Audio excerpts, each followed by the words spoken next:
Hello friends, मैं कुमार और आप देख रहे हैं मार्केट विजार्ड्स। दोस्तों, लॉस नहीं होता। क्या कभी किसी ट्रेडर को लॉस नहीं होता? हम प्रॉफिट के बेसिस पे तो जज करते हैं, पर क्या वाकई लॉस नहीं होता? ऐसा नहीं है, हर ट्रेडर को लॉस होता है। यूट्यूब के ऊपर जितने भी ट्रेडर हैं, अगर वो लॉस नहीं दिखाते हैं या उनको लॉस नहीं होता, तो आप खुद सोच सकते हैं कि this is a scam. It is a very big statement, but still it is a scam. Reason क्या है? रीजन ये है कि मार्केट हम सबसे सुप्रीम है। We are not above the market, market is above us. हम मार्केट में कमाने के लिए आए हैं।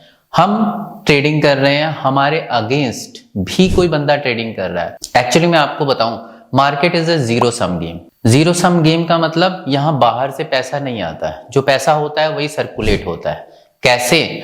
आप ट्रेडिंग करते हैं, मैं ट्रेडिंग करता हूं, मुझे लॉस होता है, आपको प्रॉफिट होता है, मेरा पैसा आपके पास चला गया। नेक्स्ट डे हम फिर ट्रेडिंग करते हैं, मैं प्रॉफिट कमाता हूं, आप लॉस करते हैं, तो आपका पैसा मेरे पास आया। It is a zero sum game. Market का अपना कोई पैसा नहीं होता। तो आप खुद सोच सकते हो कि एक मार्केट में एक ट्रेडर प्रॉफिट कमा रहा है, क्या हमारे अगेंस्ट कोई बेस्ट ट्रेडर नहीं है? और अगर है तो क्या वो सिर्फ लॉस करने के लिए बैठा हुआ है? दोस्तों, हम एक छोटे रिटेल ट्रेडर हैं, हमारे अगेंस्ट में इंस्टीट्यूशनल ट्रेडर्स होते हैं।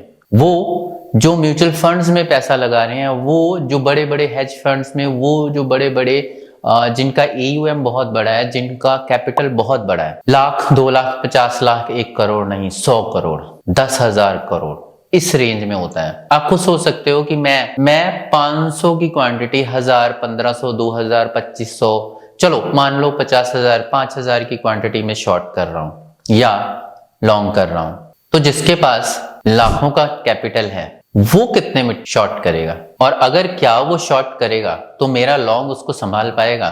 No, it's not possible. इसीलिए अगर कोई ट्रेडर अपना लॉस नहीं दिखाता है तो वो डेफिनेटली फोटोशॉप है। मेरे को पिछले हफ्ते इन द सेंस की बजट वाला जो वीक था, या डेफिनेटली बजट वाला वीक था, मैंने उस समय पे शॉर्ट्स भी डाला था। एक्चुअल में क्या हुआ, मैंने बाय किया, मेरी गलती थी बाय करना। बजट के टाइम पे जो सेंटिमेंट्स हैं वो बढ़े हुए होते हैं, तो होता क्या है, विक्स बढ़ जाता है। विक्स बढ़ने से ऑप्शंस की जो प्राइसिंग है वो इन्फ्लेटेड होती है। अब ऑप्शंस की प्राइसिंग इन्फ्लेटेड हो गई, मैं उसमें सेल करके उससे पहले बैठा हूं, बजट वाले वीक से पहले मैं सेल करके बैठा हूं। उस समय पे इन्फ्लेटेड नहीं था। सपोज कर लो 10 रुपए में मैंने कुछ सेल किया, अब वो इन्फ्लेट होना शुरू हो गया बजट के पास जाते जाते। हुआ क्या, वो 10 रुपए का 20 रुपए, 30 रुपए होने लगा, मुझे लॉस होने लगा। ठीक है, अब उस लॉस को कवर करने के लिए मुझे एक टाइम पे लगा कि यार ये ना आउट ऑफ द वे जा रहा है, इसको पोजीशन को काटना चाहिए, क्योंकि मेरी खुद की लॉस लेने की एक लिमिट है ना। तो मैंने उसको काटा। अब क्या हुआ, बजट पास आउट हो गया। बजट पास आउट होने के बाद वो फिर डिफ्लेट होना शुरू हो गया। जो ऑप्शंस मैंने 30 रुपए में काटे वो दोबारा 5 रुपए में, 3 रुपए में आ गए। तो इस तरीके से मुझे लॉस हुआ। आइए सिस्टम पे देखते हैं क्या लॉस हुआ, कितना लॉस हुआ। दो the loss I did is less than the profit over the time I accumulated, और उसके बाद भी वीक दर वीक में प्रॉफिट कर रहा हूं, पर मेन और मोटी मोटी बात यह है कि लॉस हुआ है। और it is a very much fact कि लॉस होता है। आप गलती करते हो, आपको लॉस होगा, आपको उससे सीखना है। And that is the main Mantra of today's video. आइए सिस्टम पर चलते हैं और देखते हैं कि वीक में एक्चुअल में कितना लॉस हुआ।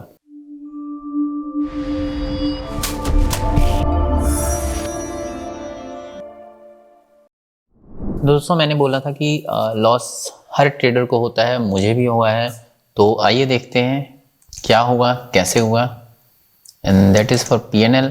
स्पेसिफिकली बात करते हैं जैन मंथ की, क्योंकि उसके पहले का मैं सारा दिखा चुका हूं आपको। तो जैन मंथ में अगर हम वीक बाय वीक जाते हैं तो फर्स्ट वीक में it is 13,000 plus, second week में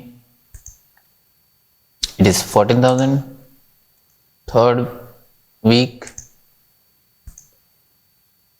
again 34,000, it is actually around 35, और उसके बाद ये 1,18,000। लास्ट वीक में भी 53,000 मतलब जाते जाते ये लगा गया। तो जैन का जो ओवरऑल जो मेरा लॉस है वो 19 है।